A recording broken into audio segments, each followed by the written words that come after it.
Assalamualaikum warahmatullahi wabarakatuh. Berjumpa kembali teman-teman di mata kuliah Pancasila. Semoga teman-teman sekalian selalu diberikan kesehatan dan diberikan kemudahan dalam menjalankan segala aktivitasnya. Nah, di pertemuan kita di kali ini kita akan membahas terkait dengan Pancasila sebagai ideologi bangsa. Nah, apa saja Pancasila sebagai ideologi bangsa? Mari kita ulas secara satu persatu. Nah, yang pertama ada pendahuluan. Pendahuluan ini Prof. Howard Wiggins, ideologi negara berfungsi sebagai sesuatu yang confirm and deepen the identity of their people. Maksudnya adalah sesuatu yang memperkuat dan memperdalam identitas rakyatnya. Jadi suatu negara yang memiliki ideologi itu memiliki fungsi bahwa ideologi tersebut bisa memperkuat dan semakin memperdalam identitas rakyatnya. Nah, kemudian Usman dan Alfian tahun 90 mengatakan bahwa ideologi merupakan serangkaian nilai atau norma dan sistem nilai dasar yang bersifat menyeluruh dan mendalam yang dimiliki dan dipegang oleh suatu masyarakat atau bangsa sebagai pandangan hidup bangsa mereka. Jadi ideologi bangsa adalah cara pandang suatu bangsa dalam menyelenggarakan negaranya. Sehingga setiap bangsa yang memiliki ideologi, dia memiliki pandangan atau memiliki visi bagaimana hidup bangsa ini akan dibawa atau akan diarahkan kemana. Nah, kemudian definisi. Sastra Prateja tahun 2001 mengatakan bahwa ideologi adalah seperangkat gagasan atau pemikiran yang berorientasi pada tindakan dan diorganisir menjadi suatu sistem yang teratur. Suryanto mengatakan bahwa ideologi adalah hasil refleksi manusia berkat kemampuannya menjaga jarak dengan dunia kehidupannya. Maka pelaksanaan ideologi Pancasila merupakan suatu orientasi kehidupan konstitusional. Artinya ideologi Pancasila dijabarkan ke dalam berbagai peraturan perundang-undangan. Maka bisa dikatakan bahwa di negara kita, negara Indonesia, bahwa ideologi Pancasila merupakan sumber dari segala hukum yang itu dijabarkan ke dalam peraturan perundang-undangan. Namun Pancasila tidak bisa dijadikan sebagai dasar hukum. Namun Pancasila dijadikan sebagai sumber hukum, di mana sumber hukum itu kita tuangkan ke dalam berbagai macam peraturan perundang-undangan.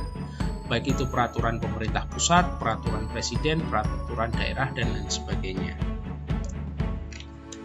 Kemudian dimensi ideologi. Usman dan Alfian tahun 90 mengatakan ada 3 kekuatan ideologi terbagi dalam dimensi sebagai berikut. Yang pertama adalah dimensi realita. Dimensi realita ini bahwa nilai dasar dalam ideologi secara real hidup dalam masyarakat atau bangsanya, terutama karena bersumber dari budaya dan pengalaman sejarahnya. Kemudian dimensi idealisme, bahwa nilai dasar ideologi tersebut bukan sekedar angan-angan. Idealisme memberi harapan tentang masa depan melalui perwujudan atau pengalamannya dalam praktik kehidupan bersama hari-hari. Kemudian yang ketiga ada dimensi fleksibilitas atau dimensi pengembangan, bahwa ideologi memiliki keluasan yang memungkinkan untuk merangsang pengembangan pemikiran baru yang relevan tentang dirinya tanpa menghilangkan atau mengingkari hakikat jati diri yang terkandung dalam nilai-nilai dasar.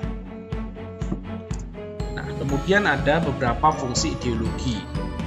Suryanto Puspawardoyo tahun 90 menguraikan ada 6 fungsi ideologi, yaitu yang pertama adalah fungsi struktur kognitif.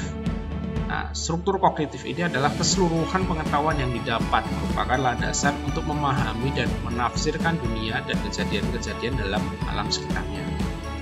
Kemudian fungsi orientasi dasar, dengan membuka wawasan yang memberikan makna serta menunjukkan tujuan dalam kehidupan manusia. Yang ketiga adalah norma-norma yang menjadi pedoman dan pegangan bagi seorang untuk melangkah dan bertindak. Dan yang keempat adalah bekal dan jalan bagi seseorang untuk menemukan identitasnya. Yang kelima, kekuatan untuk menyemangati dan mendorong seseorang menjalankan kegiatan dan mencapai tujuannya.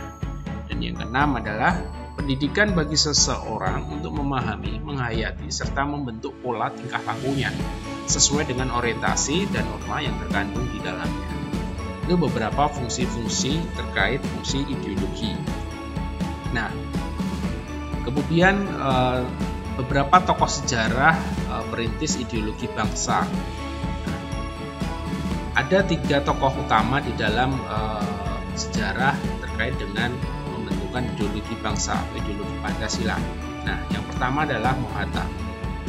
Mohatta di Belanda tahun 1926 sampai 1931. Nah, maka Mohatta sejak tahun 1924 sudah mulai merumuskan terkait dengan konsep ideologi, bahwa tujuan kemerdekaan politik itu harus didasarkan pada 4 prinsip, yaitu persatuan nasional, solidaritas, non-kooperasi, dan kemandirian. Kemudian Tan Malaka menulis buku yang berjudul dengan The Republic Indonesia atau Menuju Republik Indonesia. Paham kedaulatan rakyat memiliki akar yang kuat dalam tradisi masyarakat Nusantara. Dia pernah mengusulkan kepada Komintern atau Komunisme Internasional agar komunisme di Indonesia harus bekerja sama dengan pan-Islamisme karena kekuatan Islam di Indonesia tidak bisa diabaikan begitu saja. Jadi saat Tan Malaka mengusulkan, memang dia mengusulkan kepada komunisme internasional agar memasukkan komunisme di dalam Indonesia yang harus bekerja sama dengan kekuatan Islam. Tapi seiring perjalanan waktu, seiring perjalanan sejarah, maka hal tersebut sangat dinamis. Nah, kemudian yang ketiga, Supomo memberikan 3 saran pilihan ideologi, yaitu paham individualisme, paham kolektivisme, dan yang ketiga adalah paham integralistik. Beliau menilai bahwa integralistik sesuai dengan semangat kekeluargaan dan berkembang di perdesaan. Nah, itu beberapa sampaian atau yang disampaikan oleh tokoh-tokoh sejarah terkait dengan pemikiran ideologi bangsa. Namun proses tidak hanya berhenti di situ, bahwa proses pendirian ideologi bangsa masih berjalan hingga kemerdekaan Republik Indonesia. Nah, kemudian ada periode ideologi Indonesia, di mana periode ini terbagi 3, yaitu periode Pancasila dan liberalisme, kemudian Pancasila dan komunisme, yang ketiga adalah Pancasila dan agama, di mana ini menjadi saksi perjalanan terkait dengan pendirian Pancasila sebagai ideologi bangsa. Nah, yang pertama adalah Pancasila dan liberalisme tahun 50 hingga 59, di mana sistem parlementer, banyak partai politik sebagaimana terjadi di dunia barat. Indonesia tidak menerima liberalisme karena individualisme barat mengutamakan kebebasan. Demokrasi model barat lazimnya bersifat sekuler. Hal ini tidak dikehendaki bangsa Indonesia, karena bangsa Indonesia tidak bisa memisahkan antara kepentingan duniawi dan kepentingan akhirat, atau Indonesia juga memiliki rasa beragama. Yang kedua adalah Pancasila dan komunisme. Nah, ini terjadi saat pergumulan secara internal yang mendorong Pancasila untuk diarahkan ke ideologi tertentu, yaitu ketika DITII akan mengubah Indonesia menjadi negara Islam dan pemberontakan PKI yang ingin mengubah Indonesia menjadi negara komunis. Maka tanggal 5 Juli tahun 59 Presiden Soekarno mengeluarkan dekret presiden untuk kembali ke UUD 45, berarti kembali ke Pancasila. Artinya di periode ini ada banyak sekali kepentingan-kepentingan yang ingin menggoyahkan Pancasila sebagai ideologi bangsa. Salah satunya atau salah duanya adalah DITII dan Partai Komunis, di mana mereka sama-sama mempunyai idealisme masing-masing yang ingin merubah Pancasila menuju idealisme kelompok masing-masing. Dan hal tersebut akhirnya digagalkan dan akhirnya kembali ke Pancasila. Nah, pelarangan penyebaran ideologi komunis ditegaskan dalam TAP MPR nomor sekian tentang pembubaran PKI. Pernyataan sebagai organisasi terlarang di seluruh wilayah negara Republik Indonesia. Dan TAP MPR ini hingga saat ini masih berlaku. Artinya, Partai Komunis Indonesia tetap dilarang berada di Indonesia sampai kapanpun. Nah, kemudian di periode ketiga Pancasila dan agama tahun 45 hingga 50. Sejak tahun 1920-an, Indonesia mulai dibayangkan sebagai komunitas politik bersama mengatasi komunitas kultural dari ragam etnis dan agama. ide kebangsaan ini tidak terlepas dari ketuhanan. Nah, pentingnya dasar ketuhanan ketika dirumuskan oleh The Founding Fathers negara kita dibaca pada pidato Insinyur Soekarno pada 1 Juni 1945 ketika berbicara mengenai dasar negara. Nah, secara teoritik dari kelima nilai Pancasila tidak satu pun dianggap berlawanan dengan agama. Sila pertama berupa ketuhanan yang Maha Esa dan kemudian diakhiri oleh sila kelima keadilan sosial bagi seluruh rakyat Indonesia. Maka ini sebenarnya sejalan dan senyawa dengan doktrin tauhid yang menuntut tegaknya keadilan di muka bumi. Maka Pancasila dan agama ini berjalan secara beriringan, namun tidak perlu saling dipertentangkan. Nah, kemudian kesimpulan, religiusitas bangsa Indonesia secara filosofis merupakan nilai fundamental yang meneguhkan eksistensi negara Indonesia sebagai negara yang berketuhanan yang Maha Esa. Nah, merupakan dasar kerohanian bangsa dan menjadi penopang utama bagi persatuan dan kesatuan bangsa dalam rangka menjamin keutuhan NKRI. Nah, realitas negara dan bangsa Indonesia yang diterbrain secara budaya bagi bangsa Indonesia, ideologi merupakan syarat untuk kestabilan sebuah negara karena bangsa Indonesia merupakan bangsa yang heterogen. Maka dari kesimpulan ini bisa kita ambil bahwa Pancasila ini mengakomodir dari berbagai macam budaya, agama maupun suku yang ada di Indonesia.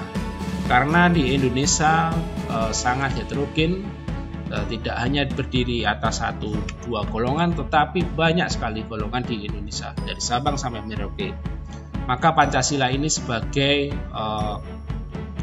dasar atau sebagai penopang di dalam mengarahkan bangsa ini agar bangsa ini tidak tercerai-berai. Di mana pasal 1 sampai pasal 5, di mana sila ke-1 sampai sila ke-5 sudah mengakomodir baik itu dari sisi keagamaan, baik itu dari sisi sosial, sisi persatuan dan lain sebagainya.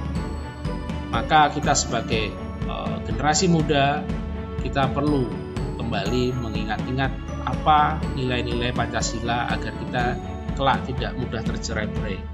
Bahwa kita itu berdiri tidak hanya di kaki kita sendiri, tetapi kita juga akan melangkah ke tempat-tempat yang lain, di mana itu mungkin sangat berbeda dengan latar belakang kita. Maka kita perlu juga saling menghormati, kita juga perlu saling bertoleransi. Bertoleransi bukanlah hanya kita ingin dihormati, tapi bagaimana cara kita menghormati orang lain. Jadi bukan hanya kita yang ingin dihormati, tetapi kita juga harus bisa menghormati orang lain. Nah, itulah yang menjadi dasar dari cita-cita Pancasila untuk bangsa kita. Dan kita sebagai umat Islam juga kita harus berpegang teguh pada nilai-nilai agama kita, bahwa kita juga harus menjalankan apa yang menjadi perintah Allah Subhanahu wa taala dan apa yang sudah menjadi larangannya, tanpa kita mengesampingkan juga nilai-nilai Pancasila. Karena yang sudah dijelaskan tadi bahwa Pancasila tidak bertentangan dengan agama. Begitupun juga nilai-nilai di dalam agama juga tidak bertentangan dari Pancasila. Maka agama dan Pancasila adalah sesuatu yang beriringan, tetapi tidak perlu dipertentangkan. Nah, ini beberapa daftar pustaka nanti yang bisa teman-teman lihat atau baca-baca. Nah, mungkin ini saja penyampaian materi singkat pada pertemuan 7 kali ini. Semoga bisa dipahami dan insya Allah jika teman-teman ada yang ingin bertanya atau ada yang ingin disampaikan, monggo silahkan. Terima kasih atas perhatiannya dan sekian dari saya. Mungkin saya banyak kekurangan atau kehilafan, mohon maaf yang sebesar-besarnya. Billahi taufik wal hidayah. Wassalamualaikum warahmatullahi wabarakatuh.